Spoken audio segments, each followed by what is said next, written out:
प्रधानमंत्री नरेंद्र मोदी के संसदीय जीवन के 20 वर्ष पूर्ण होने पर भारतीय जनता पार्टी द्वारा संस्थान संवाद कार्यक्रम आयोजित किया गया। इस अवसर पर नकुड़ विधानसभा के Hari institute of technology campus में युवा एवं छात्र छात्राओं के साथ संवाद कार्यक्रम आयोजित हुआ, जिसमें भारतीय जनता पार्टी के मथुरा माठ विधानसभा से बीजेपी विधायक राजेश चौधरी पहुंचे और युवाओं तथा छात्र छात्राओं के साथ संवाद किया और प्रधानमंत्री नरेंद्र मोदी के जीवन तथा राजनीतिक उपलब्धियों पर प्रकाश डाला। जनपद आगमन पर राजेश चौधरी का भाजपा कार्यकर्ताओं द्वारा जोरदार स्वागत किया गया।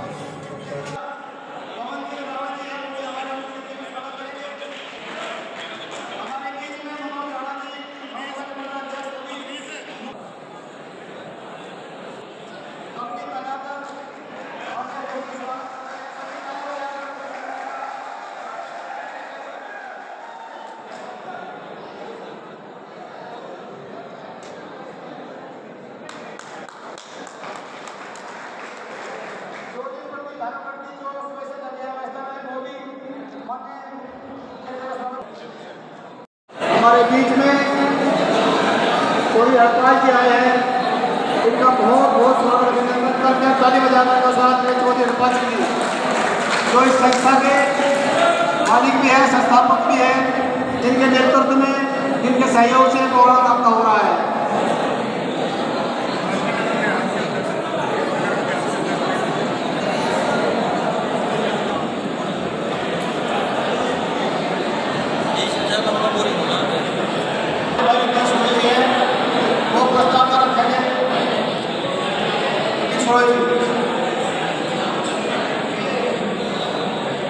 भारत माता समर्थन 20 वर्ष के पूरा होने के उपरांत छात्रों व युवाओं से संवाद के कार्यक्रम में सीधे अतिथि के रूप में पहुंचे माठ विधानसभा से विधायक आदरणीय राजेश चौधरी जी, मैं उनका सहारनपुर की धरती पर बहुत स्वागत करता हूँ, अभिनंदन करता हूँ और एक बार आप सभी युवा साथियों से आग्रह किए एक बार इस स्थान पर खड़े होकर जोरदार तालियों से उनका स्वागत करें।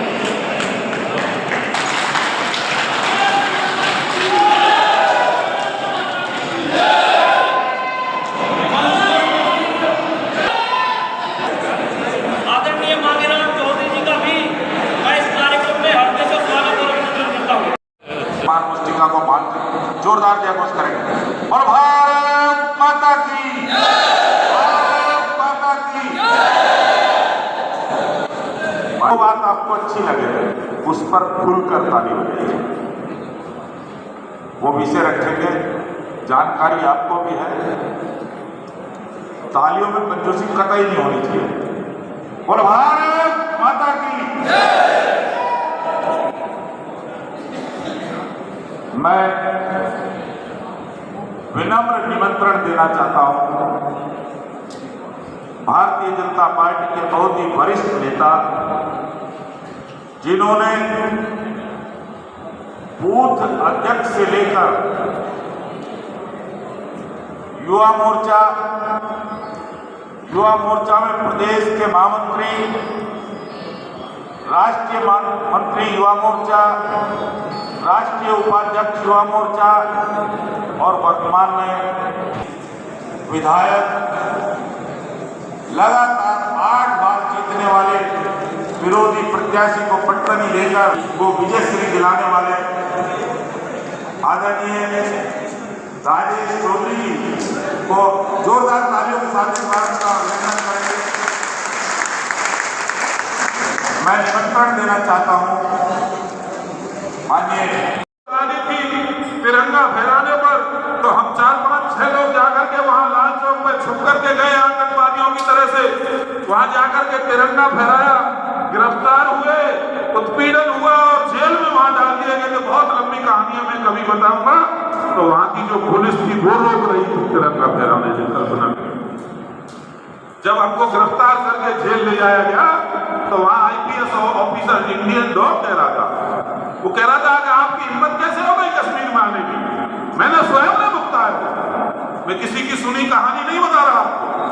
ले जाकर के जेल में डाल दिया और उसी जेल में यासीन मलिक बनता, किसी की हिम्मत नहीं थी तो उसको हवालात के अंदर डाल दिया। हमारे सामने वो लोन में घूम रहा था। और एक छोटी सी कालकोठरी में हम लोगों को बंद कर रखा था। ये कश्मीर की हालत है, ये मैं अपने साथ घटी घटना आपको बता रहा हूँ।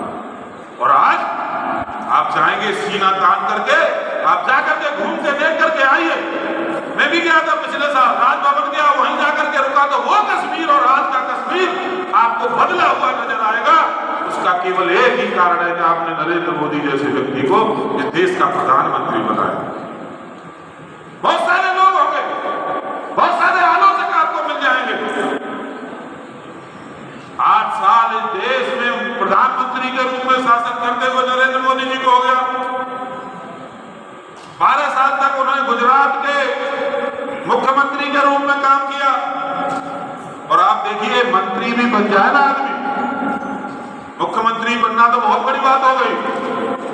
किसी को आप एमएलए एमपी मंत्री बना दो, उसकी हालत बदलेगी नहीं बदलेगी, पर परिवार की सबसे पहले बदल जाती है। बदलती है नहीं बदलती, उसका रहन सहन नहीं बदल जाएगा। अरे 12 साल जो इस देश के एक बहुत महत्वपूर्ण संपन्न राज्य के मुख्यमंत्री रहे हो, 8 साल से देश के, भारत जैसे देश के प्रधानमंत्री हो, उनके परिवार के किसी व्यक्ति का नाम सुना है? कहीं सुना है कि वो राजनीति में है? कहीं सुना है कि उन्होंने बहुत बड़ा कोई काम कर दिया हो उल्टा सीधा? नरेंद्र मोदी जी पर कोई उंगली उठाने का काम कर सकता है? विरोधी भी नहीं कर पाते, कोई कर नहीं सकता। ऐसा ही तो ईमानदार नेतृत्व हमको चाहिए था। इसी कारण से रोज उनकी लोकप्रियता बढ़ती है। दुनिया के अंदर जो सर्वे होता है उसमें नंबर 1 पर कौन आता है? नरेंद्र मोदी। 78% लोग, मैं भारत की बात नहीं कर रहा, मैं दुनिया के हर देश की बात कर रहा हूं। तमाम प्रकार के एनजीओ, तमाम प्रकार की संस्थाएं बार-बार सर्वे कराती हैं और इस दुनिया के अंदर जितने भी नेता हैं, जो नेतृत्व करने वाले लोग हैं, उनके बारे में वोटिंग कराती है। 78% लोग पूरी दुनिया के नरेंद्र मोदी को अपना नेता मानते हैं। इससे बड़ी पूंजी और हमारी क्या हो? भारत तो विश्वगुरु था, पूरी दुनिया का नेतृत्व करने वाला हमारा देश, और कहां ला करके हमारा शासन करने वाले लोगों ने खड़ा कर दिया था। उसको दोबारा से यदि कोई विश्वगुरु बना सकता है तो नरेंद्र मोदी जी जैसा व्यक्तित्व, योगी जी जैसा व्यक्तित्व और हमारी जो विचारधारा है वही बना सकती है, दूसरा किसी में भी ताकत नहीं। ऐसे चरित्रवान और ईमानदार लोगों का कोई संगठन है तो हम उसी संगठन से आते हैं। नौजवान लोग यहाँ बैठे हुए, बहुत सारे ऐसे लोग होंगे राजनीति के बारे में अच्छी धारणा नहीं रखते होंगे, बहुत सारे ऐसे लोग होंगे जिनका राजनीति में इंटरेस्ट होगा। कोई डॉक्टर बनना चाहता होगा, कोई इंजीनियर बनना चाहता होगा, कोई IAS बनना चाहता होगा, कोई जज बनना चाहता होगा, कोई CA बनना चाहता होगा, कोई बहुत अच्छा व्यापारी बनना चाहता होगा। याद करिए, जिस समय भारतीय जनता पार्टी की सरकार नहीं थी तो जो भर्ती होती थी ना, उसमें भी वर्ग विशेष के और जाति विशेष के लोग लिए जाते थे, ईमानदारी से भर्ती भी नहीं होती। यदि हमारा भविष्य किसी के हाथ में सुरक्षित है तो आप, यही तो नेतृत्व है। आप पार्टियों का इतिहास देखिए, चाहे समाजवादी पार्टी होगी, बहुजन समाज पार्टी होगी, RLD होगी, कांग्रेस होगी, अकाली दल होगा, RJD होगी, DMK, AIDMK, जिस राज्य में चले जाओ किसी पार्टी से तुलना कर लेना, पार्टी आप अपनी भारतीय जनता पार्टी की, सब जगह प्राइवेट लिमिटेड पार्टी आपको मिलेगी। केवल एकमात्र पार्टी नरेंद्र मोदी जी की पार्टी ऐसी है जिसके अंदर कौन इस देश का प्रधानमंत्री बनेगा, कौन मुख्यमंत्री बनेगा, कौन आकर के राष्ट्रीय अध्यक्ष के पद को सुशोभित करेगा, कोई नहीं जानता। मैं तो आह्वान करता हूं उन नौजवानों से जो राजनीति में काम करने के इच्छुक हैं। अच्छे लोगों की यहां भी आवश्यकता है, राजनीति में भी अच्छे लोगों को आना चाहिए। आइए और इस संगठन से जुड़िए। केवल और केवल नरेंद्र मोदी जी ऐसा व्यक्तित्व है जो दुनिया के अंदर हमको दिशा दे सकता है और भारत माता का स्वाभिमान और सम्मान उनके हाथों में सुरक्षित है। आप सब लोगों को मैं आभार करूंगा। अपनी बात को समाप्त करते हुए केवल इतना कहना चाहूंगा कि हम सब लोग सुरक्षित जब है जब देश का भविष्य सुरक्षित होगा।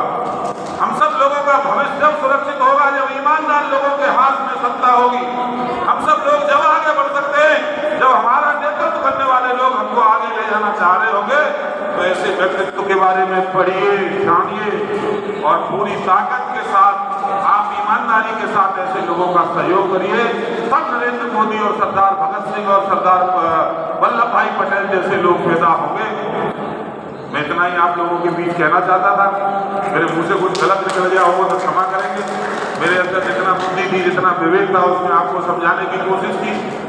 और केवल इतना कहना चाहूंगा कि नरेंद्र मोदी का कोई अल्टरनेट नहीं है, दुनिया के अंदर कोई विकल्प नहीं है। एक ही व्यक्तित्व है जो हमको आगे ले जाएगा।